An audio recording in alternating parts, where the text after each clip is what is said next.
This is Eric Rutan of Cannibal Corpse. You are listening to the Scars and Guitars podcast with Andrew McKay Smith. G'day everybody, thanks so much for joining me. I really appreciate it. I've got a conversation with David Vincent, formerly of Morbid Angel, to share with you. Now, this conversation occurred very early on in my podcasting career, on May 4th, 2017, and it's been available on the Scars and Guitars podcast via the usual apps, Apple Music, etc. ever since, and this is the first time I'm launching it on YouTube. Throughout this chat here, you'll learn David's reasons for transitioning into outlaw country, his move to Texas. He talks about that.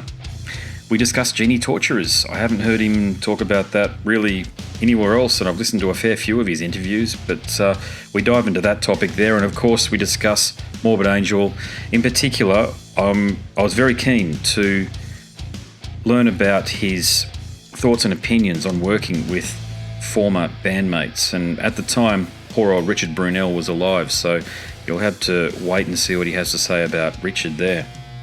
So this conversation, again, is very early on in my podcasting career. It's not as free-flowing as you've probably gotten used to me in so many of the episodes, but I was still learning the craft back then. I think it's still pretty good, and there's plenty of deep insight here for the seasoned and relatively new Morbid Angel fan. You're going to get something out of it. So here he is, David Vincent from, or ex-Morbid Angel. Heartfelt congratulations on a stellar career. I've got a bunch of questions that I would like to ask you about your career, but before we talk about the past, let's talk about the present. Drinking with the Devil. What's your take on fan reaction to your new material? Well, believe it or not, it's much more positive than I expected, at least from from my historical fans. I think people get it. It's just, yep. It's I'm just telling stories in a different way. That's all. After arriving in Texas, I started working with some musicians that I met here, and I just felt inspired and just started writing a bunch of songs. Mm-hmm. So that's a good point, actually. What inspired you to move to Texas and start writing and performing outlaw country music?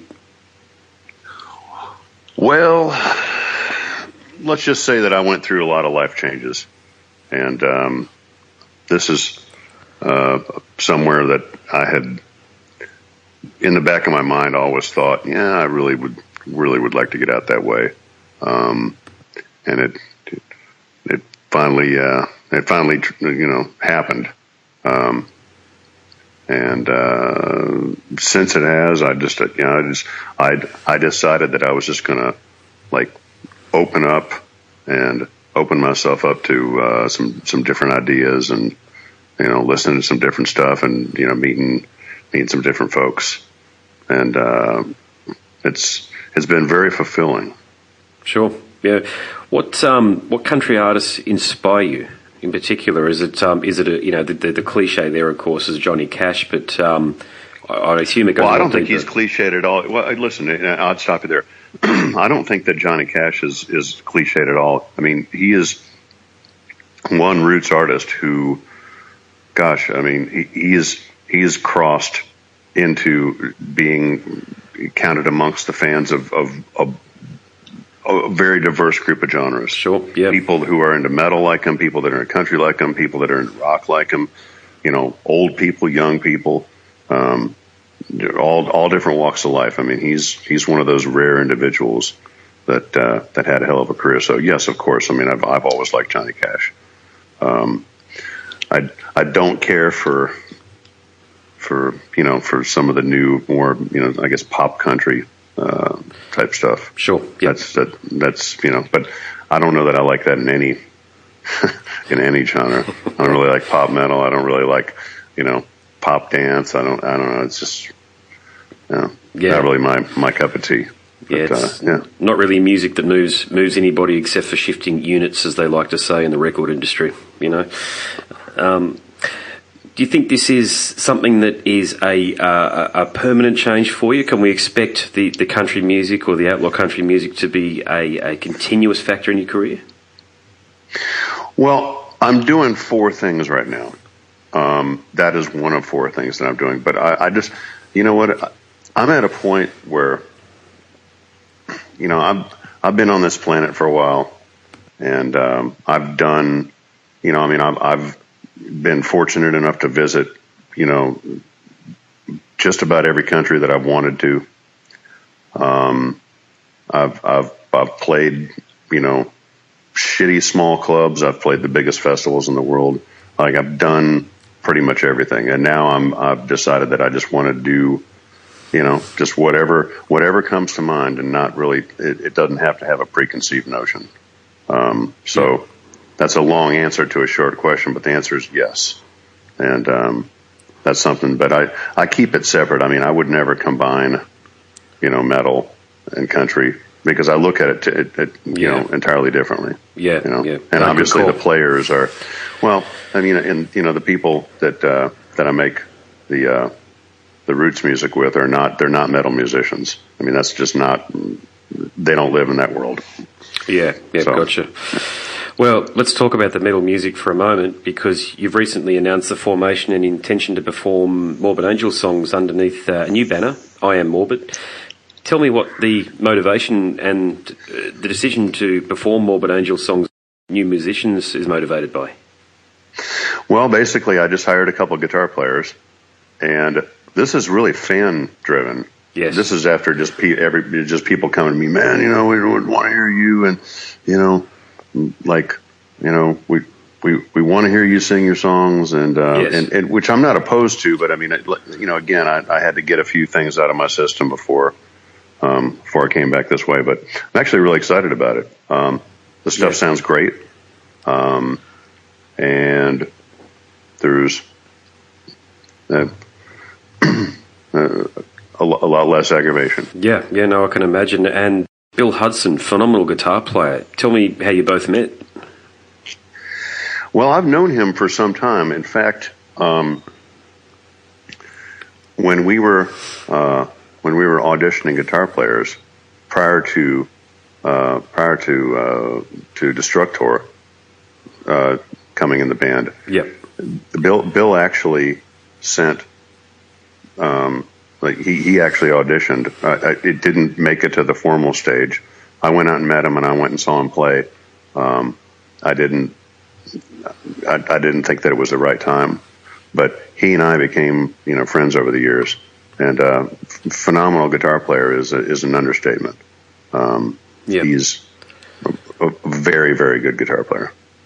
And it's been, you know, it's been fun. You know, sort of reinterpreting some classical material with him. Yeah, I can imagine.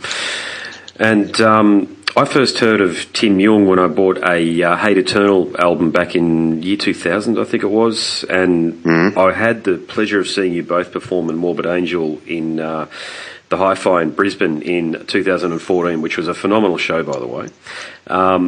You guys are clearly bonding musically.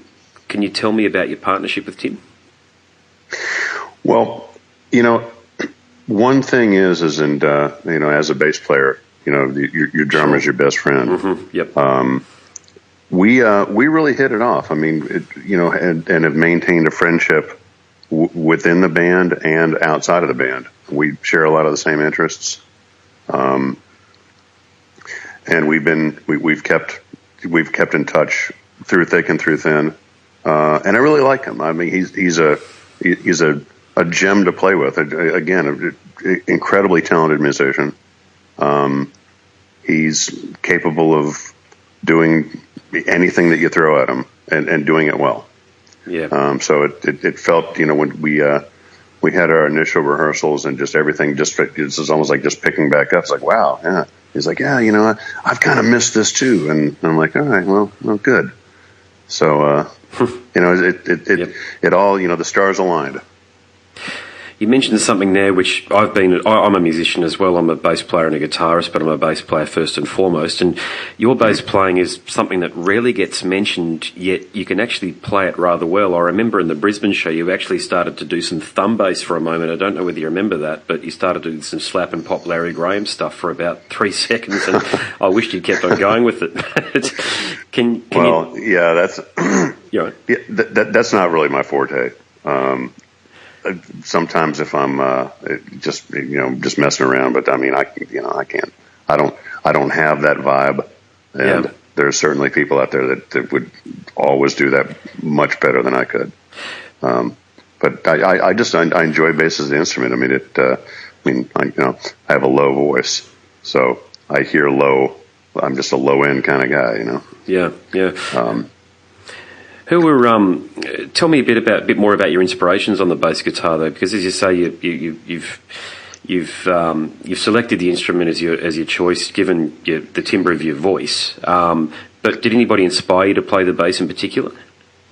Well, I mean, I can go back to my childhood. I started with Dennis Dunaway and Mel Shacker and Geezer Butler, obviously. Mm-hmm. Those were probably the initials, the initial few, and then Chris Squire. Great. And then obviously Steve Harris had a profound change on it, even the way that I look at the instrument.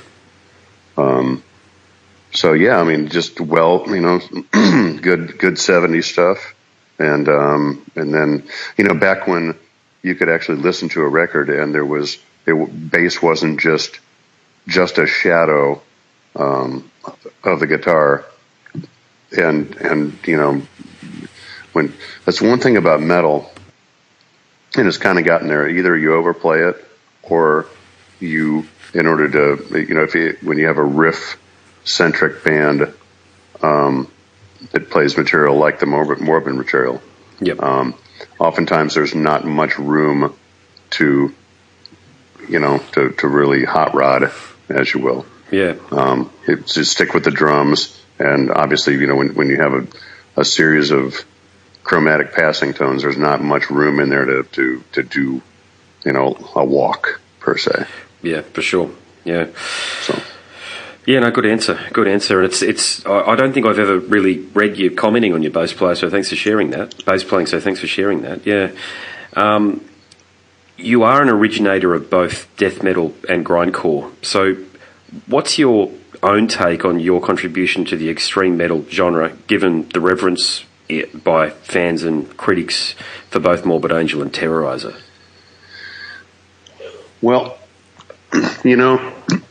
I just feel that I've just always done what has moved me.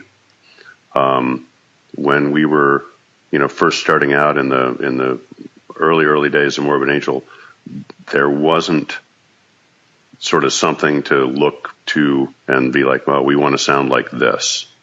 There weren't a lot of bands, so we didn't really pay attention necessarily to what others were doing. I mean, there was a few, Chuck Schuldiner, and a few other, if we started underground, fanzine type bands, and then of course, Slayer was out, Merciful Fate, I mean, this kind of thing, but there wasn't really like a extreme, death metal presence that was, as in your face it is these days, at least. Mm-hmm. So did you have a relationship with Chuck Schuldiner at all? Yeah, we were buddies. Gotcha. Yeah. What do you remember about him? Just really laid back, fun guy. I mean, we lived in Daytona Beach and he lived in Orlando, and we lived virtually on the beach. And he'd come over and, we'd just go hang out on the beach. Nice. Look at girls, I mean, that's what you do, right? Yeah, no, for sure. Yeah, no, great. Yeah. Yeah, I'd have to say, both Morbid Angel and Death are my two favourite extreme metal bands by a long way. I both got into you in the early 90s when I was a teenager, and you stayed with me the entire time, actually. So there you go. Cool. Genitorturers. Now, I hope you don't mind me asking a question about your time in the band, but there's a bit of ambiguity out there about your time in the band, and it's not that you changed your names, but you adopted the moniker Evil D. And like many, in 1996, after you left Morbid Angel, we didn't really have the internet back then as we do now, and I had no idea where you went to, and found out a couple of years later through Metal Maniacs magazine that you were in Genitorturers. Can you shed some light on your time in that band? Sure. Well, so I was married to the singer, and it was just kind of like, something that it wasn't my thing. It was a thing that I was just doing, right? So it was very entertaining, but it was just it's more more of a rock band, more punk / rock / I guess a bit of industrial thrown in, but that was just more, that's all about her vision. Yeah, gotcha. So certainly the fans that I talk to, the feedback that I get is they're a bit confused about the transition from Morbid Angel into Genitorturers. For example, a lot of people, myself included, consider you the premier voice of death metal, and you were sort of in the background in an underground, when I use this term, okay, I think I'm borrowing the term from somebody who used it on the internet, S&M industrial music. Was it a decision to sort of get out of the limelight for a bit, or is it just the way things evolved? No, I was just supporting Jen. And that was, I just, it was a fun, it was very entertaining for me too, because gosh, she had a stage show that she put together that was just, I never knew what the hell, sometimes I'd be looking over and be like, what in the fuck is going on? Yeah. But, no, it's just, it was entertaining for me. And, kind of took my mind off of, kind of got me readjusted for, so no, I definitely was not in the limelight in that band. I was just complete playing a supportive role. Gotcha. Where do you think your time in Genitorturers fits in the overall scheme and your considerable legacy? Not as it was important for different reasons, not so much from a musical standpoint. But it just, I don't know. It's just, part of a portfolio. Sure. Yep.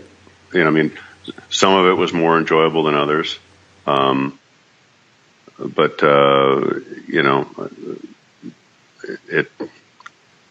it was a passing, something that came and I haven't done that it's been over a decade since I've had anything to do with that. Yep. Gotcha. Did you guys ever tour Australia? Yes, as a matter of fact. Yeah, I thought you might have, actually, if I recall correctly, and I could be wrong here, but I think it was about 2003 or so, and I remember seeing the ad for it, but only after you guys had sort of come and gone. I don't know who the promoter was, but it wasn't really broadcast prominently, if you like, and right. You sort of came and went. That happens. Yeah. Yeah, and I remember a few of course, my metal listening brethren and I were quite annoyed that we didn't get an opportunity to see you in any way, shape or form. But anyway, that's life and that's in the past. So I'll, if you don't mind, I'd like to ask you. Yeah. It was fun times, man. It's always better to do more than do less. No, for sure. Yeah, no. I have seen a couple of videos on YouTube and they look great. The music sounds good. Again, it's fun. It's not. It's definitely it in no way, shape, or form resembles or is meant to resemble, like extreme metal or country, for that matter. So, yep.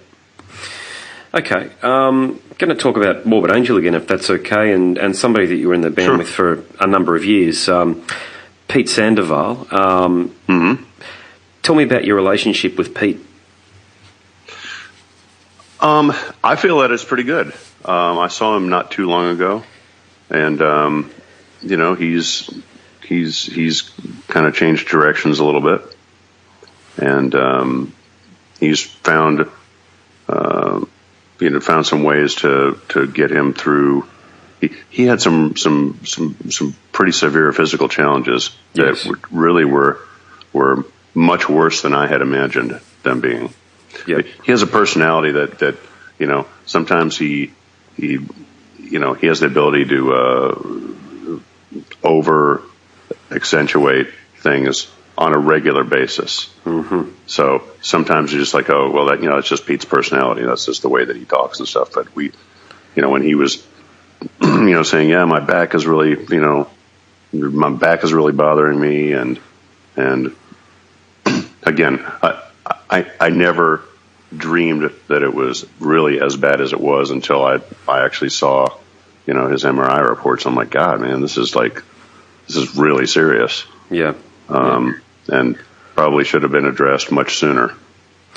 Yeah. So thankfully he's doing a lot better now. And he seems happy. He seems like he's not, because he's not in pain. So that means that he's not having to take so much pain medication that also has the tendency to, alter someone's personality after a while. Yes. So that's all of these things. You look back in retrospect, it's like, wow, man, that.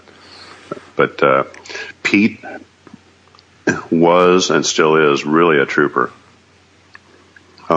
He worked really, really, really, really hard to achieve everything that he did, and I have nothing but respect for that. Wonderful. And another Morbid Angel luminary, Eric Rutan. Can you tell me about your relationship with Eric? I get along with Eric well. Tremendous guitar player. We worked together for several years. And he actually even came back into Morbid for a short period of time. I almost want to say, I think it was at least a year, to do some festivals and stuff. And, amazing guy. He has he's become almost a go-to producer now. He's gotten really, really good, and he makes really great records. I'm proud of him. All these people, man, it's just like, I appreciate it when people, get after something. If they have a dream to do something and they do it and they're actually successful on it, and they don't give up and they don't take no for an answer. I mean, Eric is another one of those people who he decided he was going to get after something, and he did it in a big way. So. Yeah, no, thanks for that. And the guitarist prior to Eric, of course, was Richard Brunel. Do you have much contact with him these days, or is he just off the radar completely? None. I have very little contact with him. He has his own challenges that he has to deal with. Yep, fair enough. No animosity, but there's no animosity. But it's just like, it's been, gosh, I don't know, 6-8 years since I've spoken to him. Mm-hmm. Now, thanks for the feedback on that one there. Yeah, it's look, without going into any detail, of course, I've seen that there's been some challenges that he's facing through some news reports on the internet. So I hope he manages to sort things out. Yeah.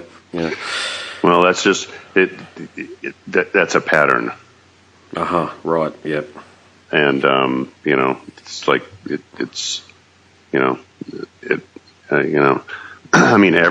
all adults have to make their own decisions. I mean, you get at a point where you're at a certain age, and there aren't parents to tell you what to do anymore, and hopefully you find yourself in a situation where you're able to make choices that are going to keep you out in the free world, and and not creating making choices that are going to create additional aggravations in your lives and or the life of your friends or perhaps bandmates or significant others or whatever the hell, Yeah, no, gotcha. So my next question is about Illud Divinum Insanus, because I genuinely love that album and even went to the extent of buying it on vinyl. I'll just tell you a funny story. The song Destructos versus the Earth Attack, I've got two young daughters, they're both underneath the age of 4, and we put on that song and we stomp around the living room, and we try to get the dog, we've got an English Bull Terrier, and we try to get the dog to jump up in the backyard to look at us through the window, because he knows that when we put on that song, as the kids start jumping and stomping around, that it's our little family get together. So I want to thank you for writing that song and creating a family moment for us. Oh boy! Well, that was a really weird one. There's a number of things on that record that are really weird, and there was some strange ideas at the time, and I did my best to work with them and just clear my mind of any preconceived notions and do my part, which is sing the song. So yeah, look, if you don't mind try to find a strange way to tell a story with it too. If you don't mind me saying, it sounded pretty apparent where a lot of the weird influences were coming from. Was that something that you could see evolving over a period of time, or was it something that just sort of came out and went, right, we're going to change from doing... Because Heretic's a very odd-sounding record as well. It's paper thin. And then you go to Illud, which is very broad, and of course it's very dense and it's got a lot of context and there's a lot of variety and diversity on the album. Were you the author of much of the music? Or... I wrote I Am Morbid. Top to bottom. Okay. But I wanted to do that kind of a song because really, I mean, that actually, the story behind that. So we were playing a show. Now I'll try to make it as Reader Digest version as possible. And the crowd, we happened to be recording the show, and that chant in there, that was the crowd. Right. So, and I remember hearing that when we were listening back to the tapes, and I heard morbid, morbid, clap, clap, more, and I just kept thinking about that, and I'm like, I'm gonna fucking write a song with that. Mm-hmm. So, that's the story behind that. Yeah, gotcha. Do you think, or did the reaction of some fans and critics surprise you though, regardless? No. Not any more than any other record. Sure, yeah. I mean, with each record, I mean, after Altars, I mean, when Blessed came out, everybody had some strange reaction. Oh, they've slowed down. Oh, there's always that. And then, some years later, wow, man, that's my favorite record. And then when Covenant came out and people heard God of Emptiness, and like, oh, complain. And that was like the biggest record, it just takes a while for people to catch up sometimes, because it's not predictable, and it's not, probably Illud was way less predictable than anyone would have predicted, myself included. It's just, you have a group and you make you take everything to the next level, within the best that you can and your contributions. Yeah. And I do that with everything I do. Yep. No, agreed. Well, look, as I say, and I'm quite sincere about this, I do quite like the record. Probably, I can't remember the name of the first track where it's electronically based. I'm not a big fan of that one, but the rest of the album I can actually get into, and as I say, it's given me an opportunity to bond with my very young children. So there you go. But look, we're almost running out of time, and of course, I just want to ask you a question about Trey. Feel free to share as much or as little information about your relationship with Trey as you like. Listen, Trey is a very creative guitar player. There's no doubt about that. And I will always respect that. Okay. Well, that wraps things up. Again, I just want to thank you so much for taking your time out, and of course to Suzanne again for organising things. Do you think you'll be bringing I Am Morbid down to Australia anytime soon? Well, oddly enough, since we announced this tour, the inbox has been filling up. So we'll see what happens. Well, fingers crossed on that one there. Listen, I always enjoy visiting Australia. It's a wonderful country. Well, we love you having you here, mate, I've got to tell you. All right, thanks so much again, mate. All the very best. Congratulations on a wonderful career again. And yeah, certainly hope to see you down here sometime soon. Thanks so much, man. Appreciate your time. Well, there you go. That's a conversation with David Vincent from Morbid Angel. Again, it occurred a few years back, May 4th, 2017. It was the first ever podcast episode that was launched under the Scars and Guitars banner. I think it's pretty good. That's why I'm sharing it with you here again.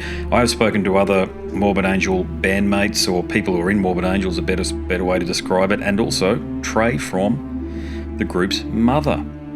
I only recently uploaded that, but again, that was a conversation that occurred in 2019 that I've repurposed for YouTube, so check it out if you want to get the lowdown from Trey's mum all about him. Mike Browning too from Nocturnus AD and the original vocalist and drummer. Had a chat with him. I've had a few conversations with Pete from Pete Commando Sandoval. Yeah, some interesting stories to share about him, but I haven't been able to share those chats because I told Pete that I wouldn't. But I did write a yarn, so if you're interested in that, go across to scarsandguitars.com and search Pete Sandoval, and you should be able to find that one fairly easily. Also too, when you're on the website, dive into the rest of the podcast episodes there, because you're sure to find a bunch of stuff that you'll enjoy listening to. Recently spoke to the guys at In Flamed and Michael Ammett from Carcass and Arch Enemy. So if you I love talking to musicians in the world of extreme metal, and if you like listening to those sort of chats, I'm here for you.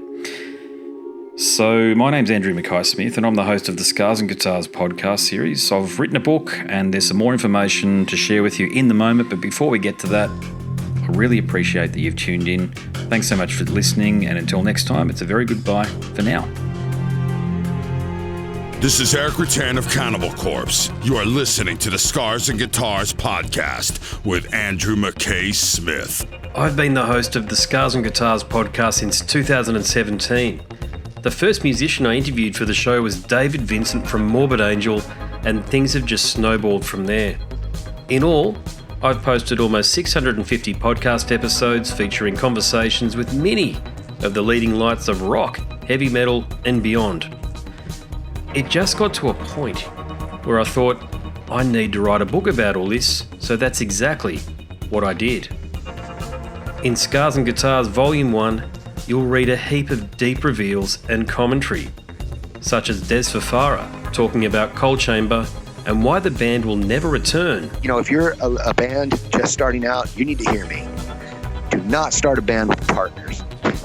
Ever. Yeah, wise words there. Sage advice, mate, for anybody. Don't ever, because I can't go do Coal Chamber right now unless I get others involved. Phil Anselmo talks about the episode in his career which gives him the greatest sense of accomplishment.